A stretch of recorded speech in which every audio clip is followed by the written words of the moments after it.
আমাদের তেলের দাম শেষমেশ বৃদ্ধি হইল মাননীয় স্পিকার, কিন্তু তার আগে আমরা দেখলাম কয়েক কিলোমিটার জুড়ে লম্বা লাইন। আমরা দেখলাম মাঝরাত পর্যন্ত ড্রাইভাররা দাঁড়িয়ে আছে, তারা তেল পাচ্ছে না, কিন্তু সরকারের সেই ব্যাপারে কোনো হেলদোল নাই। আশ্চর্য হয়ে লক্ষ্য করলাম মাননীয় স্পিকার, মন্ত্রীরা যখন সংসদে বক্তব্য দেন তখন তারা অবলীলায় বলেন বাংলাদেশে জ্বালানির কোনো ঘাটতি নাই, কিন্তু মাননীয় স্পিকার যখন তেল নিতে যায় তখন দেখা যায় 3 কিলোমিটার লম্বা লাইন। মাননীয় স্পিকার, সরকার সম্ভবত কিছু পদক্ষেপ গ্রহণ করবার ঘোষণা দিয়েছে। তার একটা হচ্ছে মার্কেট প্লেস 7টা বাজে বন্ধ করে দেয়া।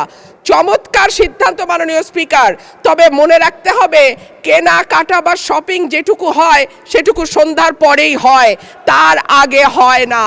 2 হইল অফিস আদালতের সময় বলে পরিবর্তন করবে।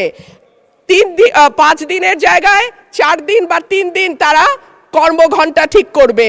কিন্তু প্রশ্নটা হচ্ছে যদি জ্বালানির কোনো সংকটই না থাকে তাহলে এত লম্বা লাইনই বা কেন, দামই বা বাড়াইতে হয় কেন, অফিস কর্মসূচি সময় পরিবর্তন করতে হয় কেন? এই প্রশ্নগুলো তো ওঠে মাননীয় স্পিকার। মাননীয় স্পিকার, আপনার মাধ্যমে এই সংসদের কাছে আমি জানতে চাই, জ্বালানি মন্ত্রীরা যখন গণমাধ্যমে কথা বলেন তখন মনে হয় বাংলাদেশে আল্লাহর রহমতে কোনো সংকট নাই। ওনারা যদি পরিষ্কার করে বলেন বাংলাদেশে বর্তমানে কত দিনের অকটেন ডিজেলের মজুদ আছে, কতদিন চলতে পারবে, পাম্পগুলো কেন পর্যাপ্ত পরিমাণ তেল পায় না, তেলের মজুদদারি। ধন্যবাদ মাননীয় সদস্য।